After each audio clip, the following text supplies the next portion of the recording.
the jiu-jitsu competition y'all went to? NAGA, the North American Grappling Association. Y'all a couple champions, right? Yeah, we had 2 champions, and so everybody that went came in second or above. Right. So and then we had Gus is our 17-year-old. He double gold. He was champion in both divisions, and then one of our 7-year-olds, she was champion in no gi and then second place in the gi. Yeah. So Gus really like him. That kid's grew up, man. Yeah, he's a beast. I met him. I used to coach him in wrestling when I lived in Kentucky, and then he's a lot bigger than his older brother. I gave him keys to the gym to because we got all that workout stuff upstairs, man, and he's dropped so much body fat. He turned into a monster. Yeah. What? How do y'all do the weight classes? So it depends on the organization. Right. That's the way it works. So they do. I think AGF's in 5s. Yes. AGF's is in. So you're what 165 to 175, 176 to 185, but then NAGA was on the 0, so 60 to 70, 70 to 80, 80 to 90. So they're all slightly different. Then they have the absolute division, which is no weights.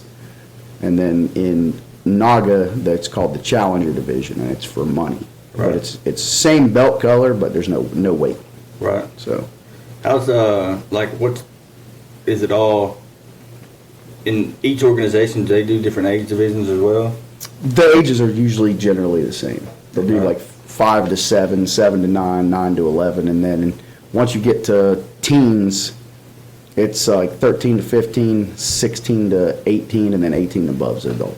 I've seen some organizations like they have like just true white belts. You know what I mean? So the gi does. The gi's Okay. like white belt, but no gi's not by belt. Okay. It's novice, beginner, advanced, and either pro or expert. Yeah, we was looking at one. It's been a few years ago, but it was true. They had classes, but it was kind of like by belt, but it's like true white belt unless you had college wrestling experience or something like that. Yeah. It's still kind of like that, but it's just like cutting weight. Nobody's honest. Yeah. Nobody's honest. Like you know what I mean? Like it'd be a one stripe white belt in the novice division. Both of his ears is like, come on, man. But yeah. Y'all watching that UFC this past weekend? No. I was like, that dude's a beast, man. Yeah, I think that's the big thing too, though, is like in like jiu-jitsu tournaments, takedown's not king. Yeah. Takedown is not king. Yeah. So like if you get it doesn't matter if you have 6 months D1 wrestling or not. If you can't pass guard or you can't defend submissions from the guard, it's not a real advantage unless you can do takedown to a dominant position and then hold them down. But submission's always going to be king. So. Right. What's the age group, like when y'all start in the teaching aspect, when y'all go into like preaching on more submissions versus positions? Always, yeah. So as soon as they get it's all, we say our position before submission. Right. Because you have to have the position. Yeah. But we don't do it we don't do it like, X amount of months, then you start doing submissions. We teach positionally. So we'll teach, like, for example, like the guard from your back. Yeah. We'll teach the offensive part of that for a week or two, and then we'll go guard, defensive, how to pass guard. So we're doing a week of submissions, and that's the week you sign up, you start out learning submissions. But then it'll be from a specific position, and then we'll do the offensive portion of that position, and then we'll go into the defensive position, escapes, reversals, all that stuff. Okay. So we go positionally. Usually do about 2 positions per month. What's the 2 positions a month, huh? Okay. And each position you teach different submissions off that. Yeah. So like if we start on the guard, just use the guard. So we would do 1 week of guard from our back, of all submissions, sweeps, reversals. The next week, it'll be guard, but we'll focus on the guy on top, right? How to pass guard, how to defend triangle, how to defend arm bar. So that eats up 2 weeks. Right. Then we may move into half guard. Then we do that same formula, week of offensive, week of defense, and that's why we only do about 2 positions per month. Y'all go back and do refreshers too? So we have a course curriculum, especially for the beginners, and we reteach a lot of stuff. Right. And then when we do, like when we spar, like we're coaching all kinds of stuff. And then So it works out to where, and then you get new people in. Yeah. As you get new people in, you've got to go back and reteach certain things. Yeah. But it doesn't hurt people that's been there for a while, because you learn so many different things. Like, you're not ever going to remember everything. Nobody is. So it doesn't hurt to kind of go back and kind of circle around. Y'all do like a lot of train to trainer since y'all got all the new people coming in? So all of our coaches, so the morning coach trains under me in the evening. The kids coaches train under me in the evening. And then every week, it was either in person or like group text. Hey, this is what we're going to do. I want, kids to focus on this, adults to focus on this, and then kind of put it out. So we do like a meeting like before every Monday, so that way we know what we're going to do Monday on that week. What are some of the challenges y'all are having right now? People. Right. Yeah, I mean, it's, parents pull their kids out left and right, but it's not for the right reasons. Right. They bring a kid in there that's, a little bit softer, doesn't want to wrestle, doesn't want to play baseball, doesn't want to play football, doesn't really know what to do. They're there for 2 or 3 months, and dad's like, well, they're not learning fast enough, or I just don't think it's for them. So, well, neither would you be at 3 months of anything. You can't take a kid that's never played baseball and teach him to be a starting first baseman in 3 months. Yeah. And I think that's the thing, and I think that people that come from Taekwondo and karate and all, and I'm not judging those things, they are what they are, but we don't have youth black belts. Jiu-Jitsu doesn't exist. You can't even be a blue belt unless you're 16 or above. So they're like, well, my nephew did Taekwondo for 9 months and he's a black belt. Like, okay, well, it's going to take you, 2 or 3 years to get out of white belt in Jiu-Jitsu, and I think a lot of times it slows people down. And then for the adults, a lot of people think they got to be in shape to come, or they've got to get ready, as opposed to just coming and training and just getting used to it. And it just seems like a lot of the adults, they just don't have it in them. They just don't want to. Like, it takes a lot to come in there and get beat up every night. You know what I mean? And it's just the truth. But then we tell people, like, hey, you don't have to ever spar or roll live if you don't want to, or if you're injured or you got something, you just sit and watch. But then what happens is people get in there, they see everybody going, they feel obligated, and they roll whenever they don't want to or whatever. The ego jumps in. It is, yeah, and that happens to a lot of people too. They come in and they'll get, they'll run into Gus, and oh, he's a white belt. No, and he tears them up, and then they're like, I ain't coming back. Yeah, he's in shape too. Yeah. No, he's a good kid though. What are y'all making any changes to kind of combat some of that stuff? No, not really. I mean, to be honest with you, I work full time. I don't have anybody run like the advertising or the social media or anything like that.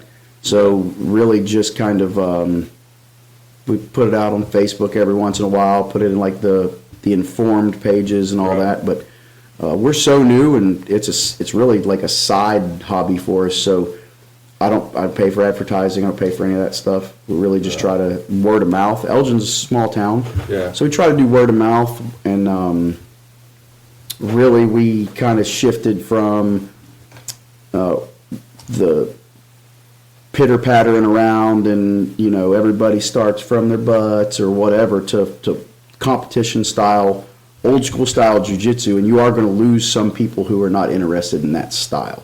Right. There are people that just want to come in there and get a nice workout and go home. But as we prepare people for these competitions, I'm trying to leave the mat looking like, a swimming pool.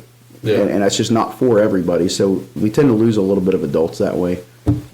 But not really. Not doing anything to combat it. Figure that, we want people that want to be there. We'd like to have packed mats every night, but if, we want people that want to be there, people that want to be consistent. And, I think the other thing is pricing. People look at the price and they're like, oh my goodness, Pride charges this.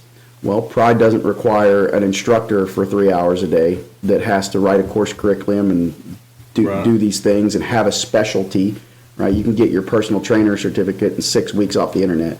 Yeah. So they look at that, but when you compare us to the other, gyms within a 100-mile radius, we're probably the cheapest. But people are like, they just don't understand. Like, why am I paying $100 instead of $25?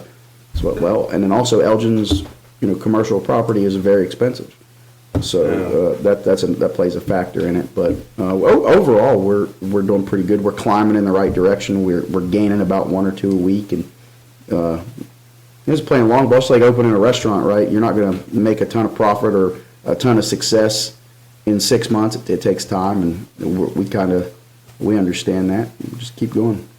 What's the, like, is it contract? I mean, how do y'all, or you just pay by month? No, I don't do contract because a lot of our people, especially our kids, they play other sports, and I want them to have that ability to come and go. But unfortunately, there are a lot of people that will be like, wait until the day before their payments due, and be like, I want to cancel. So what we did is we started just a 30-day cancellation notice, just to give us a little bit of time. That way, we're kind of able to estimate what it looks, what our revenue is going to look like, and how we're going to pay the bills and stuff like that. Yeah, I mean, like when you're focusing, so how many competitions are y'all doing throughout the year now? So the way competitions, it's not like wrestling or any other sport where they're just, every weekend. So there are different organizations have like open tournaments, and people have to register and sign up for them. So we always, hey, there's a tournament coming up. As soon as we know there's one in, Oklahoma City or Dallas or Tulsa or somewhere local, generally local, we put it out, and if one person signs up, we go and coach them. That's it. But after the last one, we had a lot of success, and a lot of people were like, well, man, I do well in practice against this guy. You think I should try? So yeah, try it out. So we have a big tournament coming September 20th and 21st. And I think right now just about all of our adult competitors are going to compete, and about 7 or 8 kids. Mm-hmm. So it'll be a pretty big showing. So is that the goal? Try to do like 2 a year, or y'all gonna? No, about every 3 months is about every 3 months is when they come out. So what I was getting at, y'all start dividing the classes up for the people that's going to compete? No. Nope. So they're still in there rolling with the other people? They're doing that, yep. Everybody. So you take that into consideration, like the people, like you said earlier, some people wait till the last day and like, hey, this ain't for me, for payment. Do you take that in consideration when you're training people? Like how? Well, I mean, because somebody's getting ready for competition, somebody's just here to improve their day by day. No, because jiu-jitsu is jiu-jitsu. Like, for me, competition is not really that important. Right. I mean, I competed a lot, but it is important if you want to compete. But if you want to be good at jiu-jitsu, it doesn't matter if you compete or not. Right. So I would never water down my training or not teach somebody a certain move or sets of moves or to be aggressive because they don't compete. Because you're selling them, fake tickets if you do that. If I teach a competitor how to be super aggressive and to go close the distance and go for submissions, but then I take somebody that's just there for whatever reason and I teach them that, what happens if, they get snatched up in the Walmart parking lot? Are they going to water down how they defend themselves? I think that if you do that, you're doing them a disservice, and that's why everybody gets the same curriculum. Right. Yeah, because unfortunately, even when it comes to like wrestling, right? So you get down towards the end, because there's only so many weights, right? So you get down towards the end of the season, so really you just need that person, the starter, and he's gonna need a few practice partners, right? Yeah. When you got limited space in a wrestling room, unfortunately, you can't have 100 kids in there. Yeah. For number one, safety, you know what I mean? And two, you got to focus on the people that's going to compete. Yeah. That's just the reality of the situation. Yeah. And we do. We have things that I do, like we do like the Shark Tank. Yeah. So like if the guy that's competing, he stays out in the middle, every 3 minutes he gets a fresh person, no rest. So that person is maybe getting more work and more output, but everybody's training the exact same way. Yeah. It's just everybody else lined up on the wall. Bell goes off, next person in, that person, and we just keep feeding that person fresh people. That's such a classic drill, dude. It We've is. been doing that in wrestling forever. Yep. There was another one we used to do King of the Mat. That went just during their stage. You start the lower weights, just go until they were always fun drills, man. Time limits. I forgot. I was asking about time limits too. Is your time limits for the matches? They are. It varies by skill and age. It's usually generally 4 to 7 minutes is about the spread. So I was looking at a tournament. I can't think of the name of it right offhand, and I think it was an older, like I say older, but like the last few years. But they was doing matches, but no time limits. They do. It's submission-only tournaments. Yeah. Yep. Or they'll do a time limit, and it's sub-only, and then they'll go into like a sudden death type deal. Those are generally more advanced, purple belt and above. Right. What's the sudden death criteria? It depends. There's a couple different ones. Some places will do first takedown. Some people will go to like a judge's decision. Some people will start. You can either start in the armbar or the back take, and you'll have to either finish. One guy has to finish, the other guy has to escape. That's that's EB. They call it EBI rules, but yeah.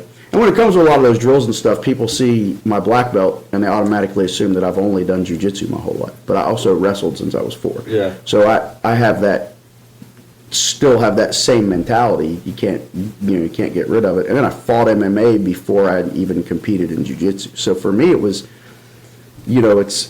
I still have a very aggressive and competition-focused way of training. Yeah. But I believe that is how you're going to learn. Yeah. And then, it's cheesy and it's cliche, but the harder you train in that room, the better prepared you are for anything outside of that room. Yeah. And the more you sweat, the less you bleed or whatever. And I think that's my mentality. And unfortunately, will you lose 1 or 2 people for that? Yeah, maybe.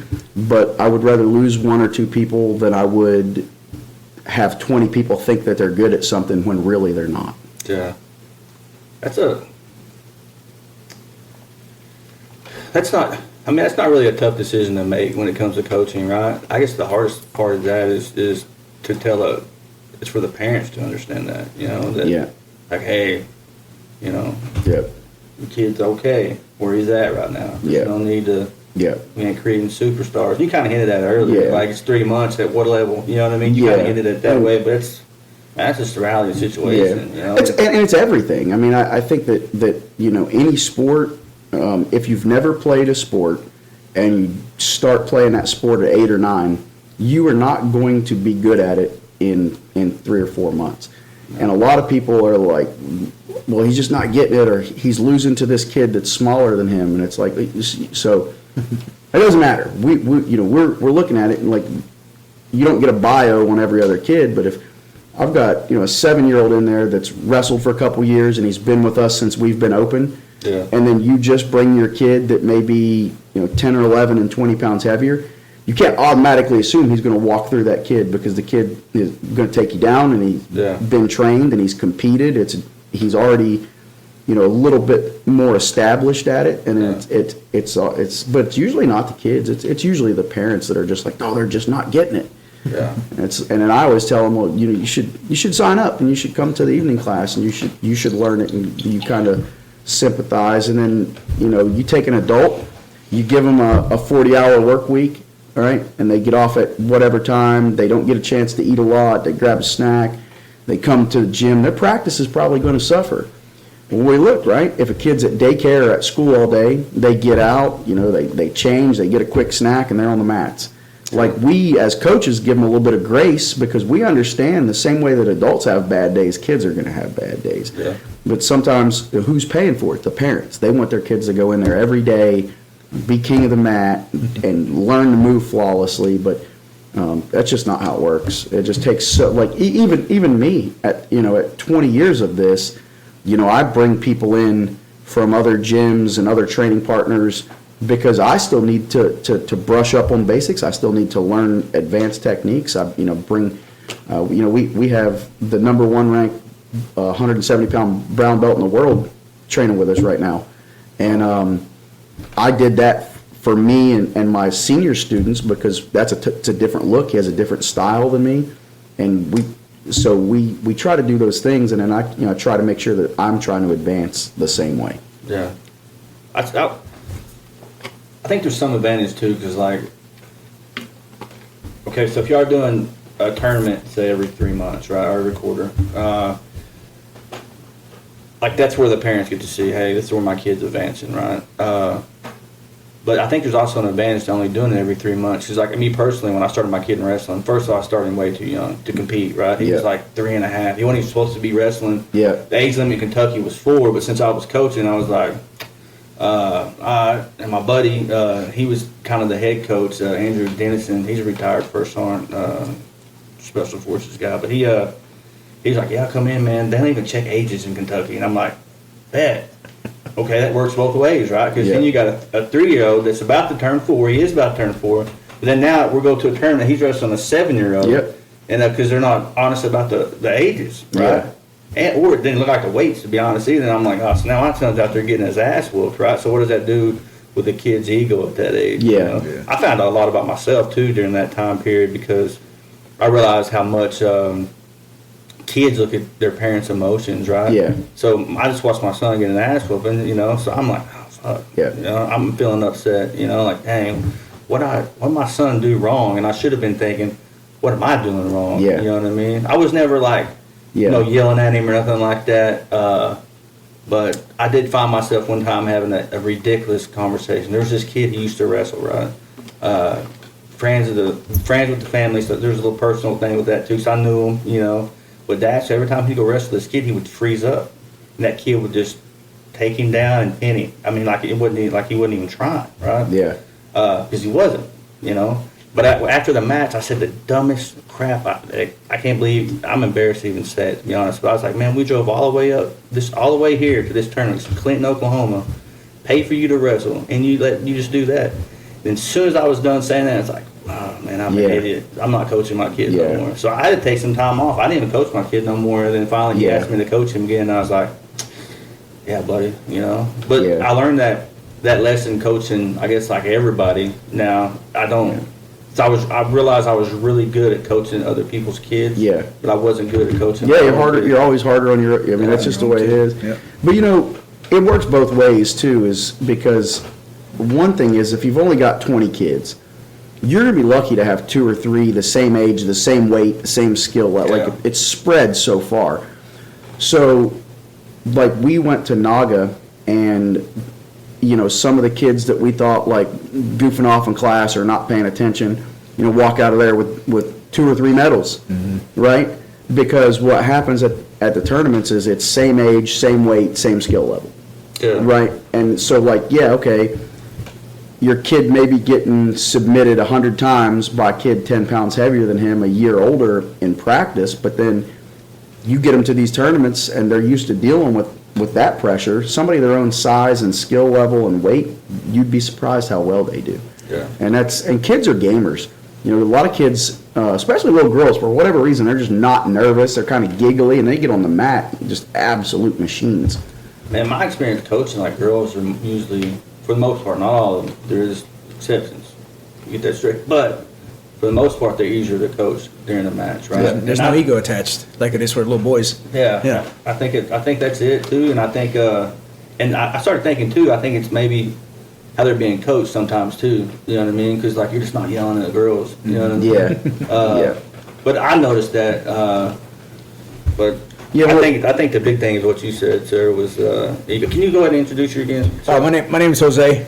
And I've been training with Justin off and on for past 10 years now. Yeah. Okay. So I help out with coaching the kids at Grind right now. Oh yeah. So you got the fun class. Then. Yeah. I love it. And my son's in there with us as well. Okay. So yeah, and coaching the girls is a little different because there's no ego attached. You know the boys. You know like it's the same thing with you got a group of little boy wrestlers, and you can just feel the testosterone among those kids. You know, like they're all they're shoving each other around. They're even before the class starts, the boys are already roughhousing. Yeah. You know, the girls aren't like that off. The girls are waiting. They're staring at you, waiting on instructions. Yeah. You know, so it's definitely different. I mean, I don't know. Sometimes I think it's just so much easier to just have a class of like 10 little girls. We do a good job of separating as well. So we have the big screen TV and we have cameras ran all over the gym. So we put on a carousel, you get different angles, you can see what's going on, but nobody other than a coach is going past the door into the room. Yeah. And that works a couple different ways. One is you can see and hear everything that we're doing, so there's no surprises back there. You see how your kid's being coached. But your kid's learning to listen to the coach, not look over at mom or dad. And then if they, a little bump or bruise or whatever, they get upset, we want them to be able to come to us and coach them. If they're hurt or they're, especially the little kids crying, we'll send them, we'll take them out to mom or dad. But having that separation and not having 15 parents in there coaching the kids while we're trying to do it. It does help out, and that's something I learned a long time ago from a gym I trained at. They had that camera system like that, and not that we don't want parent involvement or cheering, especially at tournaments and stuff like that. But sometimes, they'll be listening to mom or dad, which is great. Like, I want my kids to listen to me too. But if mom or dad has never stepped on the mat, I would rather them listen to me. Yeah. And that's why we kind of separate it like that. And then Jose's big advantage too is when he started, his son was young, put his son in the kids class, and he was actually my assistant instructor for the kids class for a long time. So it's easy for me to explain things to him and him coach it the way that I want it because he's trained under me for so long. Yeah. So and it works out, and it's kind of funny because I can go in the adult class and everybody's kind of like, yes sir, I go in the kids class and they're like, who are you? like where's Jose? Where's Troy?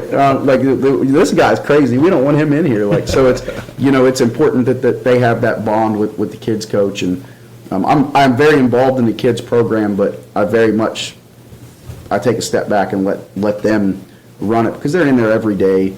Each little kid might have a different handshake, or how you coach one kid's not how you coach the other kid. And if you just drop in, like if I just come in, interrupt the class, and start yelling at everybody or they're like, oh, this kid's had a bad day. This kid, you need to talk to him, and it makes a big difference. He's got a great temperament for the kids, and I think that was a big part in the success that they had at the last tournament was just his demeanor and how he approaches it, and then he went out there and competed as well, and the kids see that and they're like, okay, well, hey, Coach Jose's out there too.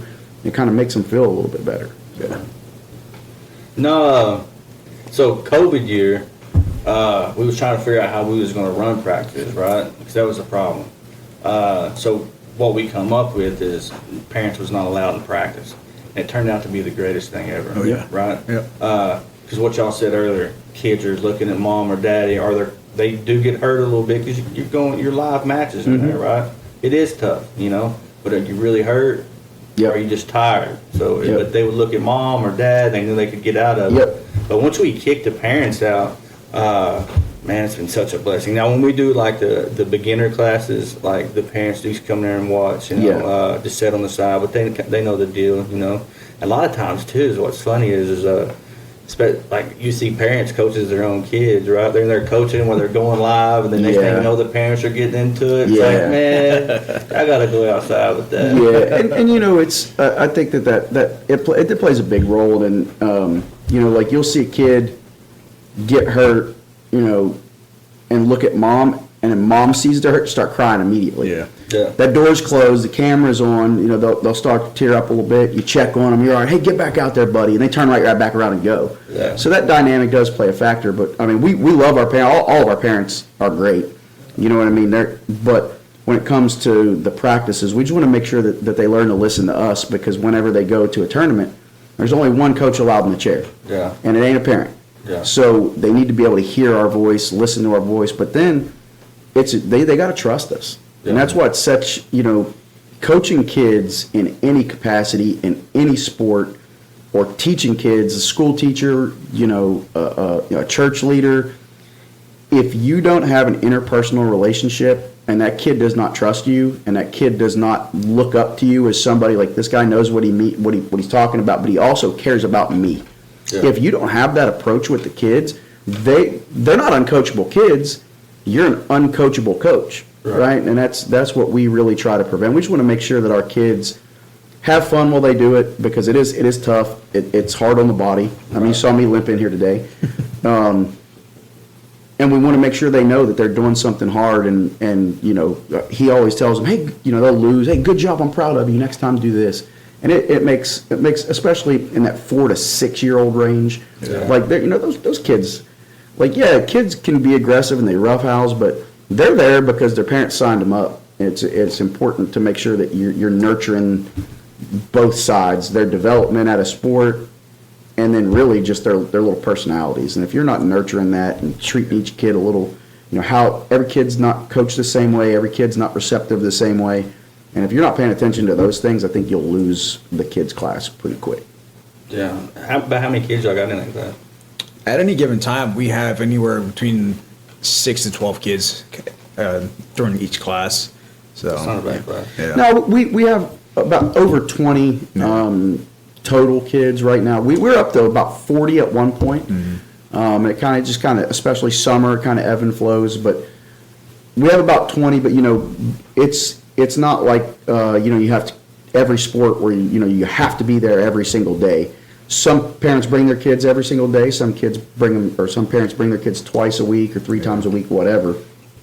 But they're not going to be missing out on anything if they miss a day or whatever. But we offer, right now we're doing 5 classes a week, Monday through Thursday, and then Saturday morning's our competition class. So Saturday morning's a little bit harder of a class. Not harder of a class, I would just say it's just a little bit more in depth. A lot more sparring than it is teaching. You're kind of taking everything you learned from that week and kind of putting it into play, and it's a healthy balance. We have looked at doing a 4 to 6 year old class separately. Yeah. At a different time, because we have an upstairs now. We totally completed our upstairs. It's when we talked about that, the kids that were already in the big kid class, we weren't going to move them. Right. And we just don't have enough of the 4 to 6 year olds to do a separate class. But that is something that you could segue into in the future if you get more students, to kind of prevent some of those 4-year-olds versus 8-year-olds mentality. And then you can do the same thing with the adults. Is you can have, I hate the term beginner's class, right? You can do a fundamental class separate of the regular adult class, but really it would just be the same general stuff. But everybody in there would be beginners as opposed to. Right. So in youth wrestling in Oklahoma, they do the 6U division, right? And one thing that we noticed, like when I was on the board for OKWA, what we noticed is because we do open and novice divisions, right? So Yep. why would you have a novice 6U division, right? Because you're looking at most, you got a kid that's probably 2 years at most experience, right? So what happens is, you have a novice bracket and then an open 6U bracket, right? yeah, The novice bracket is tougher than the open bracket. because everybody's putting their kid in there, right? We had a kid one year. He was really good though, but he turned out to be really good. But he got beat out at novice state for in 6U, but he took 3rd at open state. You know what I'm saying? Yeah. But it's just, I don't know. I think 6U is a good, just to get people in. You know what I mean? If they want to come in and at 6 years or 6 and under, I mean, I think that's a great time to get started. Yeah. You know what I mean? I think too that the one thing that I will say is as far as, not all organizations, but most of the jiu-jitsu, especially there's 2 really big ones, the NAGAS, the North American Grappling Association, and then AGF, that's the American Grappling Federation. They are so well ran, and you sign your kid up for a tournament, so the coach has to have smooth comp, parent has smooth comp, or an adult competitor has smooth comp.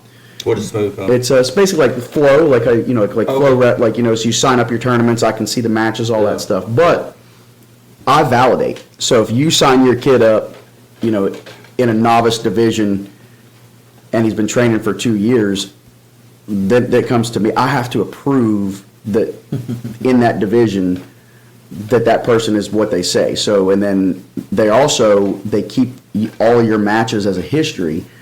You're allowed to do novice twice, right? So if you go at 1 month and you win a gold medal at novice, you're not allowed to compete in novice again. If you get 2nd place, you can do it one more time.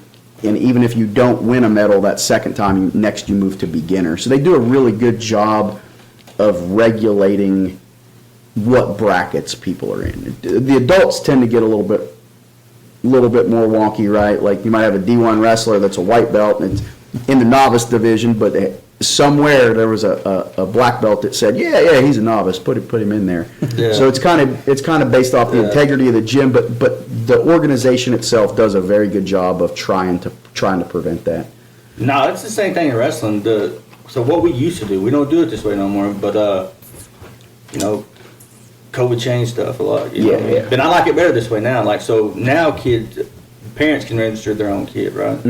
We know as coaches if this kid's supposed to be a novice or whatever, but you can't catch everything, right? Absolutely. Especially there's way if there was a medal count. Now they changed the rule. It's if you've been wrestling for 2 years, you're no longer more than 2 years. You're no longer a novice. Yeah. The problem with that is it gets a little wanky because like you could have wrestled one day and that you went to one tournament, 1 year, then decide that was it. Now you're making so it is a little wonky, but I think that's the best scenario. But there's also another rule like if you place like I think it's in the top 3 at a national tournament. Which what a coincidence because in Oklahoma we have JOC, we have all the World of Wrestling tournaments, so there's like 4 different options. If you're good and you pace them, I mean, if you're that good anyway, to be honest, like if you're went to place in the top 3 in a novice tournament at a national tournament, I mean, you're pretty good. Yeah, you probably need to get out the novice anyway. Right, yeah. Your parents should be like, nah, you're going open now, right? Because some national tournaments are tough, especially with the 2-year rule. Then you got to go straight open is what I was getting at after that. So that can be a mid-season change. You know what I mean? And we got a couple calls about that this year. Hey, he's no longer allowed to wrestle novice national tournament, right? Yeah. And we do run into issues like, for example, we have one of our students, her first tournament, she wrestled with you guys for a little bit, and then she's been with us for, 8 or 9 months. And it's an open tournament, so people have to register. Yeah. We get there, and there was no white belts, her age, her weight, her skill level. So Naga did a very good job. They pulled the coaches in and be like, hey, look, we can give her this bracket, whatever. But I had, a 1-stripe white belt with 6 months of training at the time, go to Naga, and she's competing 2 belt levels above. Right. Got 3rd place. So sometimes they do have to go up, but like in her specific situation, now what? Now she's past that 6-month mark. She's already competed 2 belts above. Where's she competing next time? Yeah. So it's, they do a better job in the gi because it's based strictly off of belt color. Right. No-gi's a little bit different because it's novice, beginner, intermediate and advanced, or for the adults, it's, it's advanced and then pro. So like it's not uncommon to see purple belts versus black belts for the adults. But then when you get to the kids level, that's when you tend to see, a kid that is right at that like 6-month and 1 day cusp, competing against the kid that's like 18 months, and it's tough for them. But just like wrestling, just like boxing, just like MMA, somebody's got your number that day, every day, and everybody, as long as you have trained in some capacity, everybody has a puncher's chance, right, or a grappler's chance. So those are about the only times that they really get plucked and put, really far above where they should be. But they ask the coach. The coach always, we always go talk to the parents to make sure. But I'm also very honest. If your kid has been training with me for X amount of time, and they say I want to move him up to gray and white belt, I'll tell the parent absolutely not. Right. So I would never put anybody in that situation, but I knew with her she had wrestled before, and we put her in there, and so sometimes it works out, but you also have to have that integrity, and you have to be able to look the parents in the face and be like, they're not ready. It's not going to go well, or hey, the parents were a little worried, and I'm like, hey, I think she's going to do okay. Let her just try, and she got 3rd place. It was tough, she lost the first round, but I think that that's where. Jose, Troy, and myself, if you just let the kids come on the mat, start teaching, class is over, send them off the mat, that's it. That's where knowing the kids, knowing hey, this kid's a feisty little guy, guy or girl, he'll compete with anybody. Yeah. You got to be able to have it, and that's what we were talking about earlier with Jose, how he has the little handshakes with each kid and those things. We know which ones of our kids really want to compete, and the ones that are kind of pushed into it. And then I would never say, okay, put them against somebody 2 belts higher, because it's not fair. But that's where it's the same as being a parent. That's where you've got to know the kid, And you've got to care for the kid. And then sometimes caring for that kid is saying, yeah, let him go out there and get their tail whipped a little bit. Or, hey, if he competes he or she competes 2 belts above and gets wrecked, he or she's not going to want to do this anymore. And so you have to be able to do that the same way you do your own kids. And I think that when you veer from that, or the only thing you care about are medals, or you're like, I think that's when you probably should get a new kids coach. Now for adults, like I push the adult competitors, a little bit different than I do the kids, right? Yeah, like if you're an adult and you tell me you're going to fight or you're going to compete and you're going to carry our gym name, you're going to carry the banner after we say you're ready. Right. But for the kids, I think that you've got to take into that consideration that they are just kids. Yeah. And that's what I think Jose and Troy do a real good job of. Is there anything in the future you are looking at doing? Like you mentioned with the maybe looking for a 6U class. Is there any other things in the future you are looking at doing? It just like I say, kind of ebb and flows. It really goes off of what the demand is. Like for example, we do a women's only kickboxing class. Okay. And I'm like, I don't really know if that would take off. I don't even know if that's something that people would want to do. And literally just sitting in the lobby, somebody brought it up, and all the moms that bring their kids and just sat in there from 5:30 to 6:30 are like, oh, I'll try it. And that ended up being a very successful class. Right. So kind of just listening to the needs of the people. And I think that for me, as long as at our core, as long as we are teaching, my style of jiu-jitsu, and that is like the foundation. Anything else I'm willing to add to, take away to make the business successful. But for me, I retired after 24 years. I have, a full-time job. Like I'm not in it to make $1 million. Like right. I want to have a successful jiu-jitsu gym with my style of jiu-jitsu, an old school style of jiu-jitsu, and be able to pay the bills. And then, so as long as that's happening, if people are like, hey, I want a boxing class, I'll go find, a really good boxing coach and put them on the staff and see where it goes. Or if, a lot of the people in the gym wanted to do like a weight loss challenge. Yeah. So we've got a weight loss challenge going. So, 1 September, or back in July, everybody gave me their weights. 1 September, they give me their other weight. Yeah. And then whoever lost the most, percentage, like they're going to get they're going to get something from us. And then I'm going to do 1 burpee per pound lost. So if it's 100 pounds collective from our challenge, do 100 burpees all at once. So that's kind of like a little thing we did. And I thought kind of originally like it would just be because it came up in the women's kickboxing class, and I kind of thought like, it's just going to be them. But a bunch of the guys in jiu-jitsu too are like, no, put me down. We're going to lose weight too. So those little things that you add to and take away. I'm very flexible on that, as long as at the core our jiu-jitsu is a good brand of jiu-jitsu, and we're getting people prepared to either defend themselves because of crazy world, yeah, or to compete and win. Or if you're just there, for the socialization and a hobby, we'll nurture that too. And as long as those things are happening on the jiu-jitsu level, I'm willing to add to and take away just about anything. Let's go back to the burpees, my man. So, don't you have neck problems? Yeah. I know burpee ain't just your neck, but I know when I used to do burpees, everything hurt. Yeah. So I can imagine it with a neck problem. Everything. Yeah, so that's what a lot of people don't know is that, so I'm actually, I train with, I have a broken neck. Right. I was supposed to get neck surgery, and I just opted out of it because I'm very scared of that type of surgery, to be honest with you. Yeah. Would they be fusing it together? Yeah, they'd go through the front. They'd go through the front and all that stuff. But but at my age and how long I've done, I wrestled since I was from 4 to 18. Yeah. I fought from 19 until 23 or 24, whatever that is, and then jiu-jitsu ever since. Like everything hurts all the time, so I'm just pushed through it. So my boy Shannon, he works at Voc Rehab in Lawton, and he's retired military as well, and he had the neck surgery, right? But he had some type of complications, right?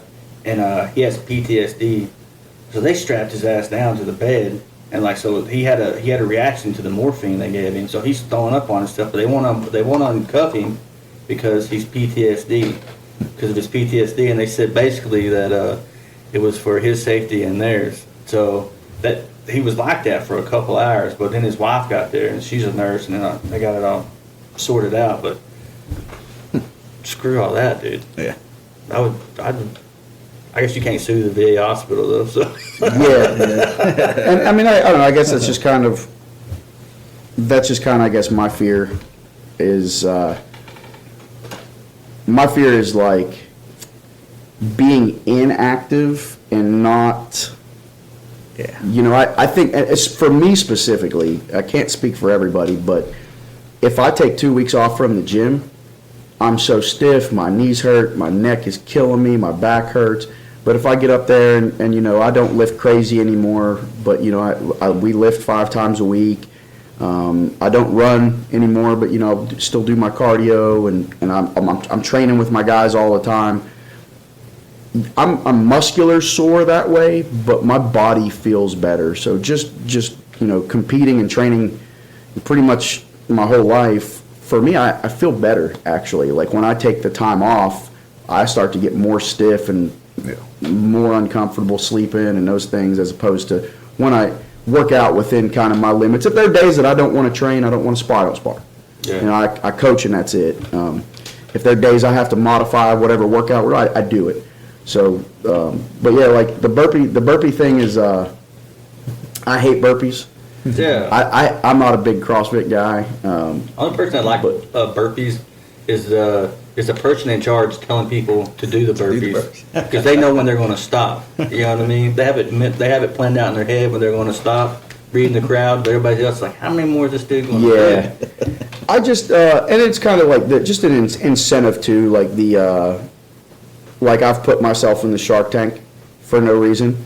Like, you know, we beat them up Monday and Tuesday, and then Wednesday everybody comes out, I throw myself in the Shark Tank. You know what I mean? Get beat up.